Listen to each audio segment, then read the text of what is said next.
تحریک انصاف نے اپنے ارکان کو آج سینٹ اور قومی اسمبلی کے اجلاسوں میں شرکت سے روک دیا۔ پی ٹی آئی کی سیاسی کمیٹی نے مجوزہ آئینی ترمیم کے حکومتی منصوبے کی بھرپور مزاحمت کا فیصلہ کیا ہے۔ مجوزہ ترمیم کے خلاف جمعے کو ملک گیر احتجاج کا اعلان کیا گیا ہے۔ تمام مقامی تنظیموں کو ضلعی ہیڈ کوارٹرز میں پرامن احتجاج کی ہدایت کی گئی ہے۔ سیاسی کمیٹی نے اپنے اعلامیے میں بانی پی ٹی آئی، ان کے اہل خانہ، وکلاء اور قائدین کی رہائی کا مطالبہ کیا ہے۔ پی ٹی آئی کی سیاسی کمیٹی نے مجوزہ آئینی ترمیم کے حکومتی منصوبے کی بھرپور مزاحمت کا فیصلہ کیا ہے۔ مجوزہ ترمیم کے خلاف جمعے کو ملک گیر احتجاج کا اعلان کیا گیا ہے۔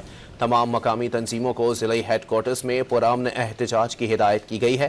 سیاسی کمیٹی نے اپنے اعلامیے میں بانی پی ٹی آئی، ان کے اہل خانہ، وکلاء اور قائدین کی رہائی کا مطالبہ کیا ہے۔ پی ٹی آئی کی سیاسی کمیٹی نے مجوزہ آئینی ترمیم کے حکومتی منصوبے کی بھرپور مزاحمت کا فیصلہ کیا ہے۔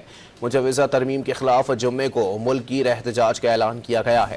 تمام مقامی تنظیموں کو ضلعی ہیڈ کوارٹرز میں پرامن احتجاج کی ہدایت کی گئی ہے۔ سیاسی کمیٹی نے اپنے اعلامیے میں بانی پی ٹی آئی، ان کے اہل خانہ، وکلاء اور قائدین کی رہائی کا مطالبہ کیا ہے۔